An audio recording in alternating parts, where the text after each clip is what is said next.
Hey, what is going on, ladies and gentlemen? Welcome to another episode of Unlocking Excellence with your main man, Eric Schwefel. What is going on? I hope that you're doing well today. Welcome to Unlocking Excellence, the place where we have the tips, the tricks, and the keys to unlocking awareness, to unlocking results in your life. Y'all, if this is your first episode, welcome. I'm glad that you are here. And if you're listening, thank you so much. If you want to check out the video, go over to YouTube and look up my name, Eric Schwefel. You can find that in the notes if you don't know how to spell it. And then you can see this on YouTube too. All right. So it's up to you. What do you want to do? And also, if this is your first episode, I would highly encourage you to check out the other episodes that we got. You can start at episode 1 and then it kind of builds up, or you can choose whichever one you want individually and that works out. So y'all, today I actually heard this idea from somebody at my church a long time ago, and I thought it was so silly. It was like maybe 15 years ago, something like that. Maybe around that. Maybe it was shorter. Anyway, what the guy said is, it'd be a really good idea is to read Aesop's Fables on YouTube, and then Aesop's Fables, you just read them because maybe they don't have that out there, and people, this is wisdom that people don't get anymore, and they don't have, and it's told in the form of stories. And I thought that was so silly at the time, but I wasn't in the field that I was in. I wasn't doing what I was doing. And now that I'm doing what I'm doing, I'm like, man, that is such a good idea. So if you're not familiar with Aesop's Fables, I will go more into who he was in another podcast, but he was a storyteller way back in the day. Very, very wise man. And he used stories in order to bring about wisdom and breakthrough and insights to his friends, his followers, to the people that he advised, and everybody else, right?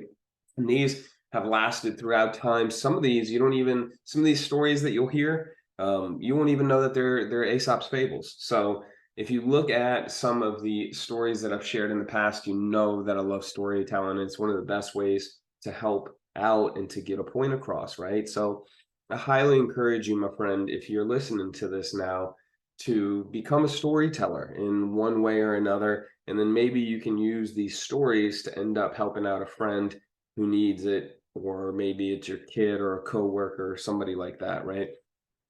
So I'm going to share two of them with you today. And in the book that I have, he goes all the way, it has them numbered, right? It has all these stories numbered. So story number 1 and story number 2. The first story is called The Fox and the Grapes. So this is so good. I'm excited to tell you.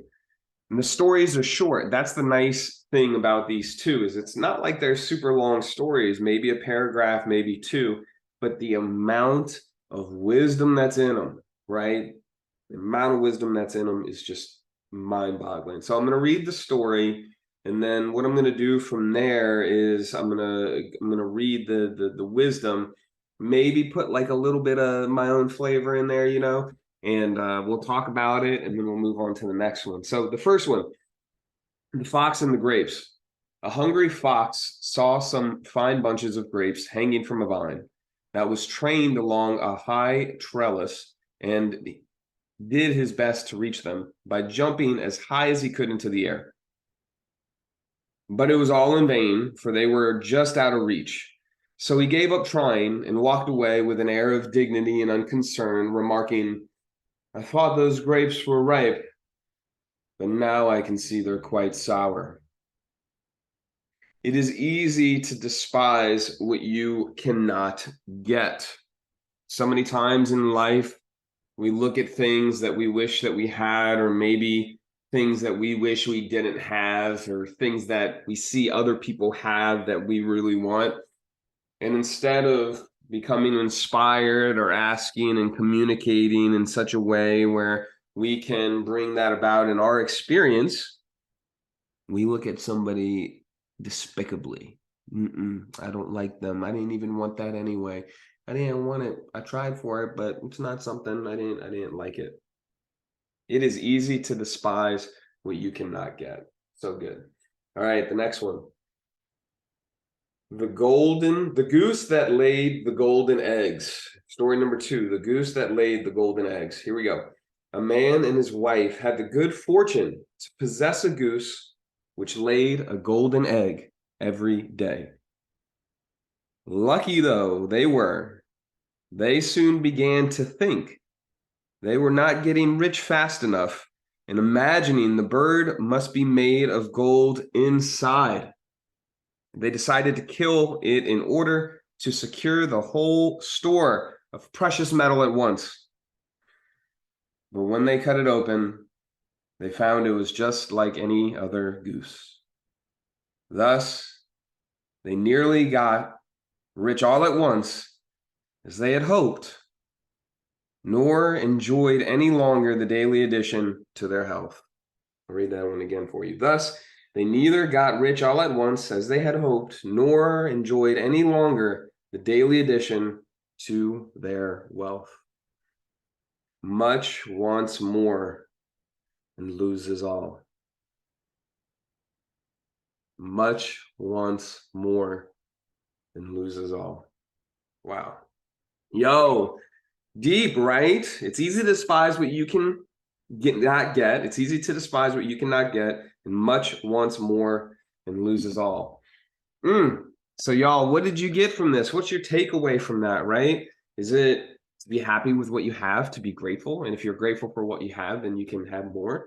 Is it that being grateful allows you to also see that you had to become such a person, such a thing, in order to get the thing that you're grateful for, right?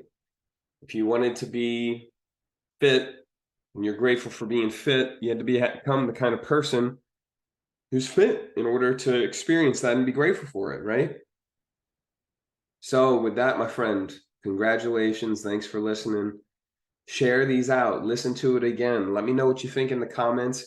And if you made it this far, please leave a review and share this out on whatever your preferred platform is. I want to start bringing more podcasts to you, more wisdom from not only these stories, but from so much more. So I'm excited that you're here, and thank you so much. You're unstoppable. I'll talk to you soon. Peace.